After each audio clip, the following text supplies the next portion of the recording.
Welcome to my channel. आज हम Godrej Agrovet company की लॉन्ग टर्म एनालिसिस करने वाले हैं। एक बहुत ही बेहतरीन well diversified essential commodities company है। कंपनी की रिसर्च एंड डेवलपमेंट कैपेबिलिटी काफ़ी ज़्यादा स्ट्रॉन्ग है एंड कंपनी का डिस्ट्रीब्यूशन नेटवर्क भी काफ़ी ज़्यादा बड़ा है। रिसेंटली इस कंपनी के सेल्स के अंदर बहुत अच्छा ग्रोथ हमें देखने को मिल रहा है एंड इस कंपनी के स्टॉक के अंदर भी अच्छा खासा फॉल आया है। करीब 40% का यहाँ पे करेक्शन हमें देखने को मिला है। तो आज के इस वीडियो में हम कंप्लीट डिटेल एनालिसिस करने वाले हैं। इस कंपनी की फंडामेंटल एनालिसिस करेंगे एंड यहाँ पे हम देखेंगे कि आपको इस कंपनी के अंदर इन्वेस्टमेंट करना चाहिए कि नहीं करना चाहिए। अगर आप इसमें इन्वेस्टमेंट करते हैं तो आपको क्या फ़ायदा मिल सकता है। मेरा नाम है केतन अग्रवाल, आपका investment coach. Let's start with the analysis.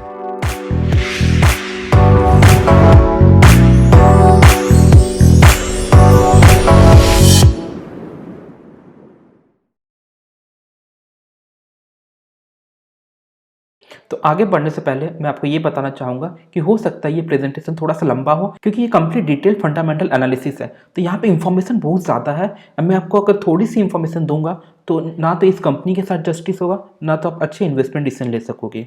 तो बने रहिए इस वीडियो के साथ। हम काफ़ी ज़्यादा इंफॉर्मेशन कलेक्ट करने वाले हैं, इन डेप्थ एनालिसिस है। तो चलिए आगे बढ़ते हैं इस प्रेजेंटेशन के साथ। तो स्टार्ट करते हैं इंट्रोडक्शन के साथ। ये कंपनी एक वेल डाइवर्सिफाइड कंपनी है। कंपनी के अंदर अच्छी सिनर्जी है, लाइक बहुत सारे रिलेटेड प्रोडक्ट्स है।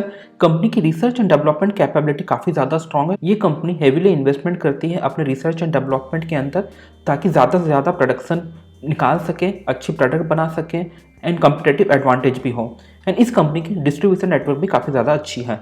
तो इस कंपनी का 5 मेजर बिजनेस है। पहला है animal feed business, second crop protection business, third poultry and process food business, fourth oil palm business, fifth dairy business. तो स्टार्ट करते हैं एनिमल फीड बिजनेस से।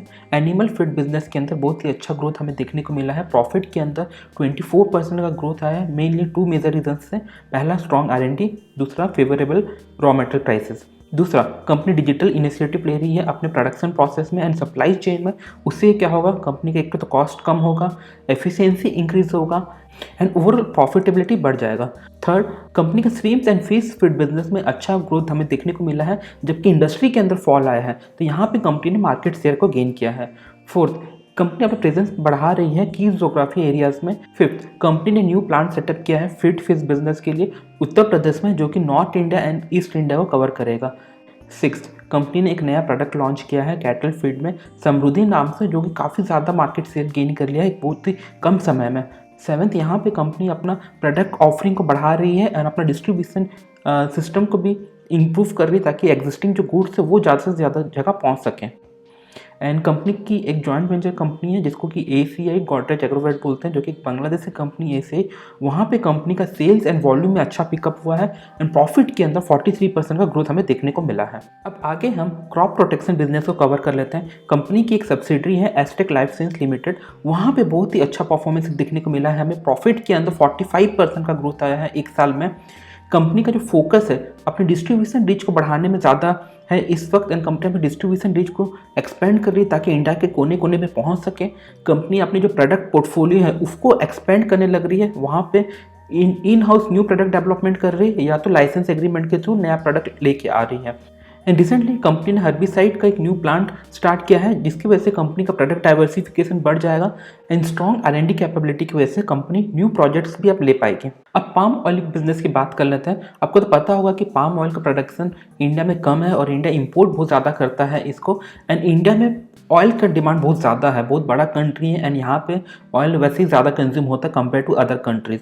बट लास्ट ईयर कंपनी का production में काफ़ी इफेक्ट हुआ है because of white fly infestation. And यहाँ पर क्या हुआ, जो फ्रूट उगता है उसका प्रोडक्शन कम हुआ है एंड फ्रूट के अंदर से जो ऑयल निकलता है वो भी कम निकला है। बट जो ऑयल के अंदर प्राइस इंक्रीज हुआ है रिसेंट एक साल के अंदर उसकी वजह से कंपनी का थोड़ा सा वहाँ पे लॉस का रिकवरी हो गया, बिकॉज कंपनी बेटर प्राइस उठा पाई अपने प्रोडक्ट के लिए। एंड कंपनी का अच्छा डेवलपमेंट हुआ है R&D के एरिया में, ताकि फ्रूट के अंदर से ज़्यादा ऑयल एक्सट्रैक्ट किया जाए। तो वो कंपनी का एक एडवांटेज है। एंड इस कंपनी का करीब 75,000 एकड़ of land under palm oil cultivation है। एंड तेलंगाना के हॉर्टिकल्चर डिपार्टमेंट ने 28,000 हेक्टेयर ऑफ लैंड और दिया है इस कंपनी को पाम ऑयल कल्टीवेशन के लिए।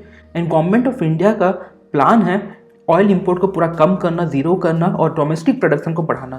तो इस वजह से इस कंपनी को काफ़ी ज़्यादा फायदा देखने को मिल सकता है आने वाले टाइम में। अगर डेयरी बिजनेस की बात कर लेते हैं तो होरेका सेगमेंट, होरेका मतलब होटल रेस्टोरेंट एंड कैटरिंग, इस सेगमेंट से 33% का नॉर्मली वॉल्यूम आता है सेल्स का, बट वहाँ पे पिछले साल कंपनी का वॉल्यूम नहीं आया है because of the restrictions and poor consumption. तो यहाँ पे कंपनी का 13% का फॉल देखने को मिला था ईयर ऑन ईयर पे, बट कंपनी का प्रॉफिट के अंदर अच्छा ग्रोथ आया है। 7.29 करोड़ का प्रॉफिट आया है कंपेयर टू 3.1 करोड़ का प्रॉफिट प्रीवियस ईयर पे। एंड इस वक्त कंपनी अपनी फोकस मार्केटिंग में रखी है एंड अपनी ब्रांड अवेयरनेस को फैलाने में लगी हुई है। कंपनी न्यू जर्सी पार्लर के नाम से आ रही है। कंपनी का आपने देखा होगा साउथ इंडिया में, मैंने पर्सनली देखा है काफ़ी जगह जर्सी की मिल्क पार्लर होती है, तो मिल्क डिस्ट्रीब्यूशन सेंटर्स होते हैं एंड जगह जगह पे सुपर मार्केट में इन्होंने अपना प्रोडक्ट को अलग से लाइक शोकेस किया है हर एक सुपर मार्केट में, छोटे स्टोर पे भी। तो यहाँ पे कंपनी का साउदर्न इंडिया में ब्रांड अवेयरनेस काफ़ी ज़्यादा फैल रहा है। कंपनी का अच्छा यहाँ पे नेटवर्क है एंड कंपनी इस वक्त अपना मिल्क वॉल्यूम को इंक्रीज करना चाह रही है एंड वैल्यू एडेड प्रोडक्ट में भी कंपनी का फोकस है। एंड कंपनी आने वाले टाइम में based on market research and customer demand हिसाब से new value added product launch करेगी। वैल्यू एडेड प्रोडक्ट जैसे एक्स्ट्रा प्रोडक्ट होता है, जैसे मिल्क प्रोडक्ट होता है, जैसे कि गुलाब जामुन हो गया या तो फिर और भी कई प्रकार के स्वीट हो सकते हैं, पेड़ा हो सकता है, उस टाइप के जो प्रोडक्ट होते हैं मिल्क प्रोडक्ट, उसको बोलते हैं value added product. And company इस वक्त काम कर रही है अपने मिल्क प्रोक्योरमेंट नेटवर्क को इंक्रीज करने में। अब हम यहाँ पे बात करेंगे poultry and process food business के बारे में। यहाँ पे कंपनी का एक्सीलेंट ईयर रहा है, 17.12% का ग्रोथ देखने को मिला है एंड प्रॉफिट यहाँ पे कंपनी का इस वक्त 22.6 करोड़ का प्रॉफिट कंपनी ने रिपोर्ट किया है। इसको कंपेयर करेंगे लास्ट ईयर से, तो 77.18 करोड़ का लॉस था वहाँ पे। तो लॉस मेकिंग कंपनी से यहाँ पे प्रॉफिट मेकिंग कंपनी इस पर्टिकुलर एरिया पे आई है। एंड कंपनी का जो है यहाँ पे दो मेजर बिजनेस है। पहला है लाइव बर्ड बिजनेस जो कि रियल चिकन के नाम से है। दूसरा है यमीज सेगमेंट। यमीज सेगमेंट आपने देखा होगा कि सुपरमार्केट में से काफ़ी ज़्यादा प्रोडक्ट मिलता है, जैसे कि बर्गर का पैटी हो गया या तो कुछ फ्रेंच फ्राइज टाइप के आइटम हो गई या तो फ्रोजन पीस हो गया, फ्रोजन ग्रीन पीस हो गया, और भी कुछ चिकन के स्टार्ट या तो फिर चीज़ पॉप्स, इस टाइप के प्रोडक्ट्स कंपनी की आती है। एंड कंपनी ने खुद को टाई अप किया है डिजिटल प्लेटफॉर्म के साथ अपने ब्रांड अवेयरनेस को बढ़ाने के लिए एंड अपना सेल्स को इंक्रीज करने के लिए। एंड कंपनी का यहाँ पे अब टारगेट है अपना प्रोडक्ट को ज़्यादा बढ़ाने के लिए, लाइक प्रोडक्ट पोर्टफोलियो इंक्रीज करने का, डिस्ट्रीब्यूशन रीच इंक्रीज करने का एंड मोर ब्रांड अवेयरनेस बढ़ाने का। अब यहाँ पे कंपनी की कुछ अपॉर्चुनिटीज एंड स्ट्रेंथ कवर कर लेते हैं। एंड कंपनी का सबसे पहला अच्छा अपॉर्चुनिटी ये है कि कंपनी अपनी मार्केट शेयर को इंक्रीज कर सकती है एग्जिस्टिंग बिजनेस के अंदर।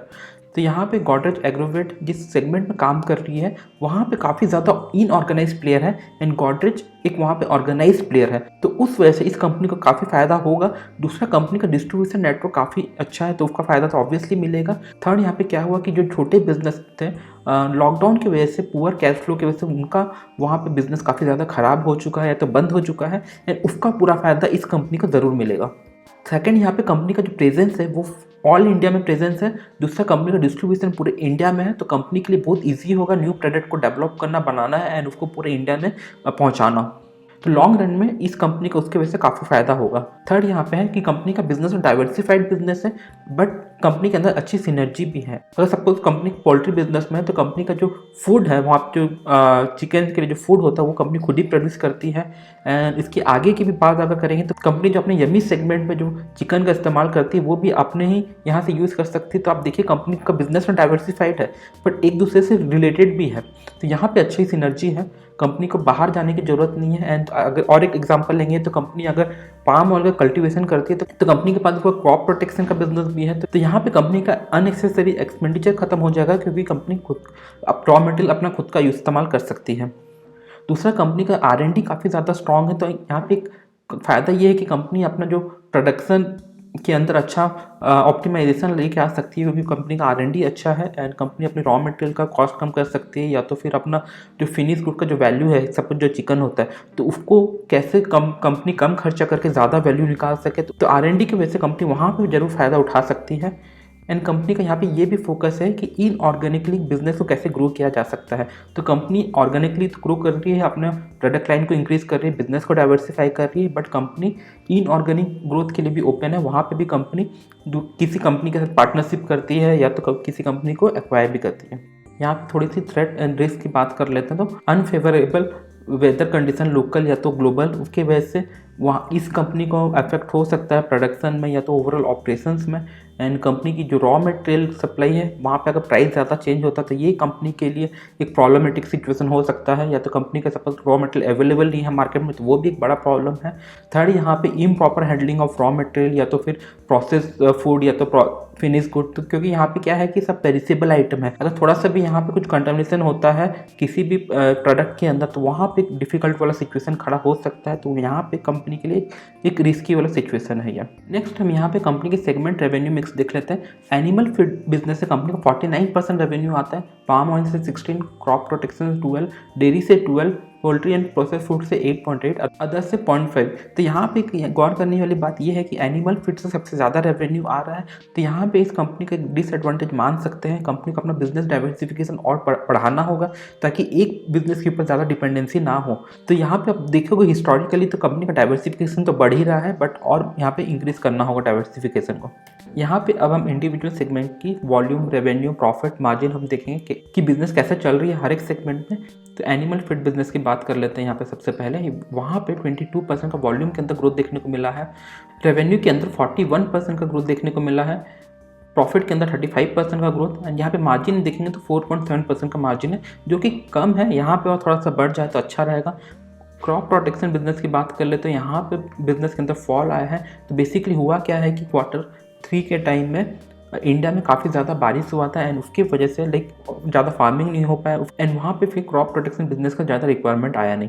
ऑयल पाम बिजनेस की बात कर लेते हैं तो यहाँ पे 105% का ग्रोथ है, रेवेन्यू के अंदर, प्रॉफिट के अंदर 218% का ग्रोथ है, मार्जिन के अंदर 25% का मार्जिन है यहाँ पे। तो ये काफ़ी ज़्यादा इंप्रेसिव नंबर है ऑयल पाम बिजनेस के अंदर। दूसरा यहाँ पे थोड़ा सा ज़्यादा मार्जिन इसलिए हमें देखने को मिल रहा है क्योंकि यहाँ पे इंडिया में प्राइस काफ़ी ज़्यादा इंक्रीज़ हुआ है पिछले 1 साल के अंदर पाम ऑयल का।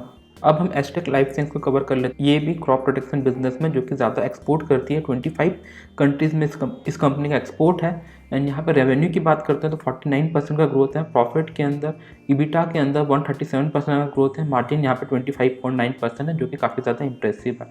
यहाँ पे अब डेयरी बिजनेस को कवर करेंगे तो यहाँ पे 12% का ग्रोथ आया रेवेन्यू के अंदर। प्रॉफिट में यहाँ पे तो नहीं है, लॉस मेकिंग है यहाँ पे। मेजर यहाँ पे क्या हुआ है कि डिमांड काफ़ी ज़्यादा कम हो गया था बिकॉज ऑफ लॉकडाउन हर एक सेगमेंट से, एंड उस वजह से कंपनी का यहाँ पे प्रॉफिट को काफ़ी ज़्यादा इफेक्ट हुआ है। एंड आने वाले टाइम में यहाँ पे इंप्रूवमेंट हमें जरूर देखने को मिलेगा। And Godrej tycoon food limited की बात कर लेते हैं जो कि अगेन रियल गुड चिकन में है एंड यमीज़ ब्रांड इसके अंदर आता है। तो यहाँ पे रेवेन्यू के अंदर 31% का ग्रोथ देखने को मिला है, मार्जिन के अंदर यहाँ पे लॉस है। तो ये भी यहाँ पे भी इस वक्त हमें लॉस देखने को मिल रहा है, बट यहाँ पे भी आने वाले टाइम में प्रॉफिट हमें देखने को मिलेगा जब इस कंपनी का वॉल्यूम और भी इंक्रीज हो जाएगा, ब्रांड अवेयरनेस बढ़ जाएगा आने वाले टाइम में। बट फिलहाल के लिए लॉस मेकिंग कंपनी है, लॉस मेकिंग एरिया है, बट बहुत ज़्यादा लॉस नहीं है, वहाँ पर हमें थोड़ा रिकवरी देखने को मिलेगा आने वाले टाइम में। एंड अब यहाँ पे शेयर होल्डिंग पैटर्न की बात करेंगे तो प्रमोटर्स के पास अच्छी होल्डिंग है, 71% की होल्डिंग है जो कि अच्छा माना जाता है। एंड एफआई के पास 14% है, डीआई के पास 5, अदर्स के पास लाइक जनरल पब्लिक के पास 8% है। अब यहाँ पे annual profit and loss statement cover कर लेते हैं। तो यहाँ पे मैंने पिछले 5 साल के प्रॉफिट एंड लॉस स्टेटमेंट दिया है, एंड टीटीएम मतलब ट्रेलिंग 12 मंथ। तो यहाँ पे ट्रेलिंग 12 मंथ का प्रॉफिट एंड लॉस स्टेटमेंट भी है एंड बाकी उससे पहले का भी है। पूरा स्टेटमेंट तो नहीं है, बेसिकली यहाँ पे रेवेन्यू एंड प्रॉफिट कवर मैंने किया है, प्रॉफिट मार्जिन कवर किया है। तो यहाँ पे आप देख सकते हैं क्लियरली इस ग्राफ के अंदर रेवेन्यू के अंदर अच्छा ग्रोथ देखने को मिल रहा है पिछले 6 साल के अंदर बोल सकते हैं एक टाइप से, एंड यहाँ पे अच्छा ग्रोथ है। एंड 5 ईयर के CAGR की बात करेंगे तो 8.2% का यहाँ पे हमें ग्रोथ देखने को मिला है CAGR के अंदर, sales CAGR and profit CAGR के अंदर 8.3% का ग्रोथ हमें देखने को मिला है। बट यहाँ पे नोट करने वाली बात, जो सबसे इंपॉर्टेंट बात यहाँ पे वो है कि हम जो सेल्स के अंदर देखेंगे पिछले 1 साल के अंदर तो 22.67% का ग्रोथ आया है। तो 5 साल का जो एवरेज है 8.2 एंड 1 साल का जो है 22। तो यहाँ पे क्लियरली ये दिख रहा है कि कंपनी रिसेंट ईयर्स में ज़्यादा अच्छा परफॉर्म की है कंपेयर टू इनका एवरेज। अगर निकालोगे तो कंपनी एवरेज से अच्छा परफॉर्म कर रही है, तब आने वाले टाइम में क्या होगा कि कंपनी का एवरेज ऊपर चले जाएगा क्योंकि कंपनी अब अच्छा परफॉर्म करने लगी है, ग्रोथ यहाँ पे अच्छा हमें देखने को मिला है। एंड प्रॉफिट की बात कर लेते हैं तो यहाँ पे थोड़ा सा कम प्रॉफिट के अंदर ग्रोथ आया है कंपेयर टू पास्ट में देखेंगे तो 8% का कंपनी कम से कम मेंटेन कर रही थी, अब 7.32 का की है। तो यहाँ पे मेजर रीज़न ये है कि कंपनी को कुछ सेगमेंट के अंदर लॉस देखना पड़ा है हाई कॉस्ट के वजह से because of poor business during lockdown. And यहाँ पे अब हम नेट प्रॉफिट मार्जिन की बात कर लेते हैं। तो यहाँ पे आप देख सकते हैं कंपनी 5% का मार्जिन मेंटेन कर रही थी पहले, एंड यहाँ पे थोड़ा सा कम हुआ, फिर 5, तो 5-4 के अंदर कंपनी 4.5 के आसपास हमेशा से रही है, अभी 4.38 है। बट हो सकता है आने वाले टाइम में ये इम्प्रूव होगा, बट ये जो मार्जिन है इस वक्त वो ज़्यादा इंप्रेसिव नहीं है, यहाँ पे इम्प्रूवमेंट में की काफ़ी ज़्यादा ज़रूरत है। क्वार्टर की बात हम यहाँ पे करते हैं, तो क्वार्टर में अगर आप देखोगे यहाँ पे तो वो अच्छी है। यहाँ पे आप Q3 को कंपेयर करोगे FY21 को एंड Q3 FY22 से कंपेयर करोगे, तो यहाँ पे आप देख सकते हो इसके कंपैरिजन में 36% का ग्रोथ है एक साल में, बहुत ज़्यादा इंप्रेसिव है, बहुत अच्छा है। प्रॉफिट के अंदर ज़्यादा ग्रोथ नहीं है, 4% का ग्रोथ है। तो सेल्स बहुत ज़्यादा बढ़ा है, प्रॉफिट ज़्यादा बढ़ा नहीं है, तो इसका मतलब कंपनी का मार्जिन कहीं ना कहीं तो मार खा रहा है, कोई ना कोई ज़रूर प्रेशर है कंपनी के ऊपर। एंड इन पिछले क्वार्टर से अगर कंपेयर करेंगे यहाँ पे आप देख सकते हैं, तो यहाँ पे आप देखिए सेल्स के अंदर यहाँ पे फॉल आया है, प्रॉफिट के अंदर बहुत ज़्यादा फॉल आया है। तो यहाँ पे जैसे मैंने आपको बोला था क्रॉप प्रोटेक्शन बिजनेस काफ़ी सफ़र किया है, डेयरी बिजनेस भी सफ़र किया था। तो यहाँ पे हम आगे कवर करते हैं क्यों क्वार्टर रिजल्ट के अंदर हमें अच्छा नंबर देखने को नहीं मिल रहा है। तो यहाँ पे अगर Q3 को एनालाइज करेंगे तो एनिमल फीड बिजनेस में कोई प्रॉब्लम नहीं था, वहाँ पे अच्छा ग्रोथ देखने को मिला है, वॉल्यूम अच्छा इंक्रीज हुआ, प्राइस क्योंकि कंपनी टाइमली हाइक कर पाया, एंड न्यू प्रोडक्ट भी कंपनी ने लॉन्च किया है, एंड R&D का भी बेनिफिट कंपनी को मिला है। वेजिटेबल ऑयल बिजनेस के अंदर भी काफ़ी ज़्यादा हाई ग्रोथ आया है, एंड वहाँ पे 3x का सेल इंक्रीज़ हुआ है। एंड क्रॉप प्रोटेक्शन बिजनेस के अंदर वहाँ पे थोड़ा परफॉर्मेंस में इफेक्ट हुआ है because of extreme weather condition, जैसा कि मैंने आपको पहले बोला था। एंड जिनका एस्टेक लाइफ साइंस बिजनेस है वहाँ पे अच्छा ग्रोथ देखने को मिला है, वो अच्छा क्वार्टर था, वहाँ पे अच्छा ग्रोथ मिला है क्योंकि अच्छा प्रोडक्ट मिक्स था, कंपनी का स्ट्रैटेजिक कंपनी ने रॉ मटेरियल को सोर्स कर पाया, एंड अच्छा प्राइस भी कंपनी को मिला अपना प्रोडक्ट्स का। And dairy and poultry business के अंदर वहाँ पे कंपनी को इफेक्ट हुआ है, अगेन प्रॉफिट वहाँ पे कंपनी का गिरा है या तो लॉस हुआ है। मेजर रीज़न यहाँ पे ये है कि कंपनी जो हाई कॉस्ट है वो अपने कस्टमर को पास ऑन नहीं कर पाई, high logistic cost, high packing cost, and वो एक प्रॉब्लम था। बट वहाँ पे अगर ब्राइटर साइड देखेंगे तो वॉल्यूम दोनों बिजनेस के अंदर पिकअप हुआ है, तो वो एक अच्छी बात है। आने वाले टाइम में मार्जिन तो इम्प्रूव हो जाएगा। एंड Q3 के अंदर ही अगर आप देखोगे मिल्क प्रोडक्ट के अंदर तो प्राइस वहाँ पे ऑलरेडी चेंज हो चुका है, बढ़ चुका है। तो अब यहाँ पे जो कंपनी का नुकसान हुआ था या तो जो इफेक्ट हुआ था बिजनेस के अंदर, आने वाले क्वार्टर में वो रिकवरी होता हुआ नजर आएगा। अब बैलेंस शीट की बात करते हैं। यहाँ पे मेजर प्रॉब्लम ये है कि कंपनी का जो बोरोइंग्स है वो इंक्रीज होता हुआ हमें नजर आ रहा है, एंड यहाँ पे कंटिन्यूसली कंपनी का लायबिलिटीज बढ़ता हुआ नजर आ रहा है, जो कि ज़्यादा अच्छी बात नहीं है। एंड कंपनी का प्रॉफिटेबिलिटी कहीं ना कहीं उससे कम होगा, मार्जिन यहाँ पे कंपनी का इफेक्ट होगा। तो यहाँ पे अगर कंपनी अपनी बोरोइंग्स से कम कर सके क्योंकि प्रॉफिट मेकिंग कंपनी है तो वो एक अच्छा बात होगा। रेशियोज की बात यहाँ पे अब हम कवर कर लेते हैं। तो यहाँ पर प्रॉफिट मार्जिन जो है कंपनी का वो थोड़ा सा मैं नेगेटिव मानता हूँ, क्योंकि यहाँ पे सिर्फ 4.38% का कंपनी मार्जिन मेंटेन की है, जो कि काफ़ी ज़्यादा पुअर है। यहाँ पे थोड़ा सा 10% या 12% तक तो आना चाहिए मार्जिन। एंड यहाँ पे रिटर्न ऑन कैपिटल इक्विटी 18% में, वो ठीक है, उसको अच्छा मान सकते हैं। इंटरेस्ट कवरेज रेशियो यानी कंपनी की अपनी इंटरेस्ट पे करने के लिए, लोन पे करने का जो कैपेबिलिटी है वो यहाँ पे स्ट्रांग है, अच्छा है, वहाँ पे कोई दिक्कत नहीं है। तो कंपनी फाइनेंशियली साउंड है, वहाँ पे तो कोई दिक्कत नजर नहीं आ रहा है। इन कंपनी पिछले 8 साल 10 साल के अंदर यानी कि इस कंपनी ने पिछले 7-8 साल में लॉस नहीं शो किया है अपने बुक्स के अंदर, तो वो भी एक अच्छी बात है। एंड कंपनी की बुक वैल्यू की बात कर लेते हैं, तो कंपनी का बुक वैल्यू 108 में है, एंड कंपनी का प्राइस टू बुक वैल्यू देख लेंगे तो 4.46 में है, एंड PE रेशियो 27.5 है, जबकि इंडस्ट्री का एवरेज 23.6 है। तो यहाँ पे आप देख सकते हैं बुक वैल्यू PE को भी देखेंगे तो यहाँ पे जो कंपनी का इस वक्त करंट जो वैल्यू है वो बहुत ज़्यादा हाई नहीं है, अच्छे वैल्यूएशन में ट्रेड होने लग रहा है। एंड यहाँ पे कंपनी का फ्यूचर तो अच्छा नज़र आ रहा है मुझे, एंड आने वाले टाइम में जो कंपनी का मार्जिन है वहाँ पर भी इंप्रूवमेंट देखने को मिल सकता है। तो अब यहाँ पे हम टेक्निकली इस कंपनी को देखते हैं, गोदरेज एग्रोवेट को। तो यहाँ पे बहुत अच्छा इंटरेस्टिंग चार्ट है इसका, मैं आपको बताता हूँ। तो यहाँ पे आप देख सकते हैं, यहाँ पे करीब अगस्त मंथ में, अगस्त 2021 में यहाँ पे आप देखेंगे तो ये ऑलमोस्ट ऑल टाइम हाई में था, 745 रुपीज़ का इसका प्राइस था। उसके बाद से यहाँ पे कितना अच्छा फॉल आया है इस स्टॉक के अंदर। And at the same time अगर आप निफ्टी को देखेंगे उस वक्त करीब सेम अगस्त मंथ में, तो यहाँ पे आप देखिए कि यहाँ पे कितना अच्छा ग्रोथ आया था निफ्टी के अंदर। तो यहाँ तो निफ्टी तो कितना ऊपर चला गया, बट वहाँ पे इस कंपनी के अंदर कितना अच्छा फॉल आया देखिए सेम टाइम पे। तो यहाँ पे ऐसा नहीं है कि इस कंपनी के अंदर जो फॉल आया है वो अभी रिसेंट फॉल की वजह से आया है, वैसा नहीं है। इस कंपनी के अंदर पहले से फॉल आने लग रहा है जब निफ्टी यहाँ पे इंडिया में ग्रो कर रहा था, बट इस कंपनी के अंदर फॉल आ रहा था, अच्छा करेक्शन आ रहा था। एंड वो करेक्शन काफ़ी बड़ा करेक्शन है, मैं आपको दिखाता हूँ एंड कितना अच्छा कंपनी वापस से एक स्ट्रॉन्ग सपोर्ट एरिया में पहुंच चुका है। तो यहाँ पे आप देख सकते हैं करंट इसका मार्केट प्राइस 482 के आसपास है। एंड यहाँ पर अगर देखो मैंने लाइन ड्रॉ किया हुआ है अराउंड इस प्राइस लेवल पे, जहाँ पे कंपनी इस वक्त है करीब करीब अराउंड 475 के आसपास, एक बहुत ही स्ट्रॉन्ग सपोर्ट एरिया है इस कंपनी का। अब देखिए यहाँ पे हिस्टोरिकली यहाँ पे कंपनी ने कितने बार इस लेवल पे आके वापस ऊपर चला गया, यहाँ पे आप देखिए, फिर यहाँ पे आप देखिए, इस वक्त देखिए, एंड दोबारा वहाँ से प्राइस इस लेवल पे आया है इतने दिन के बाद, लाइक 2016 पे इस लेवल पे था, वापस 4-5 साल के बाद कंपनी वापस इस लेवल पे पहुंचा है। तो यहाँ पे एक अच्छा सा फॉल हमें देखने को ऑलरेडी मिल चुका है स्टॉक के अंदर। एंड बात करते हैं अगर इसकी नीचे वाली सपोर्ट, वो अराउंड 430 के आसपास है, 430 440 के आसपास है, जो कि यहाँ से ज़्यादा दूर नहीं, 40-50 पॉइंट्स के मूवमेंट है। तो अगर सपोज अगर आपने ये स्टॉक को अभी लिया एंड वहाँ से और भी गिरता है, तो मेरे ख्याल से 40-50 पॉइंट से ज़्यादा तो ये डाउन साइड जा नहीं सकता। काफ़ी ज़्यादा अच्छी वैल्यूएशन में कंपनी का फ्यूचर अच्छा नज़र आ रहा है मुझे। तो ये एक अच्छी एंट्री पॉइंट हो सकती है इस स्टॉक के अंदर। अब फाइनली हम यहाँ पे स्टॉकहॉलिक रिपोर्ट कार्ड कवर कर लेते हैं, जहाँ पे मैं आपसे अपनी पर्सनल ओपिनियन शेयर करूँगा। ये कंपनी एक वेल डाइवर्सिफाइड बिजनेस है, जैसा कि मैंने आपको पहले दिखाया, एंड बिजनेस के अंदर अच्छी सिनर्जी है, रिलेटेड प्रोडक्ट है, एक दूसरे को अंदर सप्लाई कर सकते हैं एक दूसरे के लिए।